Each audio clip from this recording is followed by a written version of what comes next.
বাজারে শীতকালীন সবজি অনেক উঠেছে, দেখতেও ভালো লাগে, খেতেও ভালো লাগে। এই সবজিগুলো শরীরে অনেক এনার্জি যোগায়। তো হ্যালো এভরিওয়ান, আসসালামু আলাইকুম। আশা করি আপনারা ভালো আছেন। আমিও আল্লাহর রহমতে ভালোই আছি। তো দেখেন সিমভাজি আজকের রান্না হলো আমার সিমভাজি পাবদা মাছ দিয়ে বেগুন আলু, মানে সবজি শীতকালীন সবজি যা হয় তাই রান্না করতেছি। তো এই সবজিগুলো অনেক ভালো লাগে এখন, যে বাজারে প্রচুর উঠেছে তাই সবার ঘরে ঘরে অনেক, আর একটু দামও কমেছে, কাঁচা সবজির একটু দাম কমেছে। তা ওই পাবদা মাছ দিয়ে রান্না করব এখন আমি। তো পাবদা মাছগুলো একটু ভেজে নিতেছি। পাবদা মাছগুলো অনেক নরম, একটু ভেজে নিলে একটু শক্ত হয়, যেহেতু পাবদা মাছ মানে গাটা একটু খুলে খুলে যায়। তো একটু কড়া ভাজা দিব না, হালকা ভাজা দিব, যেহেতু সবজি দিয়ে রান্না করব। তো এই মাছটা খালি খালি ভুনা করলেই ভালো লাগে। তো আজকে আমি সবজি দিয়ে রান্না করব, কারণ প্রতিদিন আর খালি খালি মাছ ভালো লাগে না, আমার হাজব্যান্ড খায় না সবজি দিয়ে মাছ, উনি খুব পছন্দ করে। তাই পাবদা মাছ ভেজে রেখে দিলাম। আর এখন দেখেন আমি বেগুন আলু সুন্দর করে মেখে, মানে আমার বাটা মশলা, তো রঙটা অনেক সুন্দর হয়।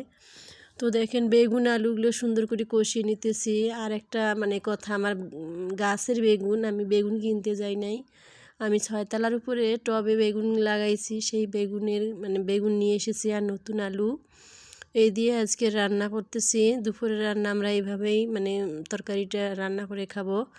তো এখানে অনেক দুধ, মানে দুধও আউটিব, অনেক কিছু আছে, আপনারা দেখতে থাকুন।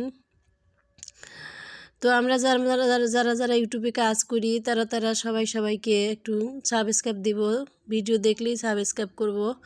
আমি তো সবার ভিডিওতে সাবস্ক্রাইব করি, যারা ভিডিও আমার সামনে আসে তারাই এই ভিডিওতে সাবস্ক্রাইব করি। সাবস্ক্রাইব করলে হয় কি, আমার ভিডিওটা আপনার সামনে যাবে, আপনার ভিডিওটা আমার সামনে যাবে, এভাবেই আমরা বন্ধুত্ব করে নিব আর ভিডিওগুলো প্রচার করব। ইউটিউবে আমরা যারা যারা এসেছি এভাবেই আমরা পরিচিত হব, সবাইকে সাবস্ক্রাইব দিব, ভালোবাসা দিব, এইভাবেই আমরা পেজকে মানে ইউটিউবের চ্যানেলকে মানে পরিচয় দিব। তো দেখেন আমার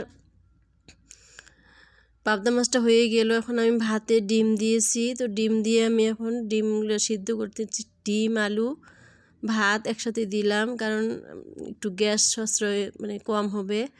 তো ডিমটা সিদ্ধ করে নিলাম, এখন ডিমটা ভর্তা করব আলু দিয়ে, যেহেতু একটা ডিম তো কারোই হচ্ছে না, তো আলুতেই দিয়ে দিব। তো আলু ডিম একসাথেই ভর্তা করে নিতেছি। এভাবে ভর্তাটা গরম গরম ভাতের সাথে ভালোই লাগে, ঠান্ডা দিন গরম গরম ভর্তা, ঝাল ঝাল ভর্তা অনেক ভালো লাগে। আর এই বাটনাটা আমার কাছে অনেক প্রিয়, এই বাটনাটা দিয়ে আমি টললে অনেক মানে পাওয়ারফুল পাই, আমার ভালো লাগে। এভাবে ভর্তাটা করলে গরম ভাতের সাথে অনেক মজাই লাগে। তো ভর্তাটা হয়ে গেল, আমরা এখন খাইতেছি, সবাই মিলে বসছি। তো কেউ তো ক্যামেরার সামনে আসে না, তাই আমি দেখাইতে পারলাম না। ওইদিকে দেখেন দুধ আউটিছি, তো দুধে কত সর পড়ছে, দেশি গাইয়ের দুধ।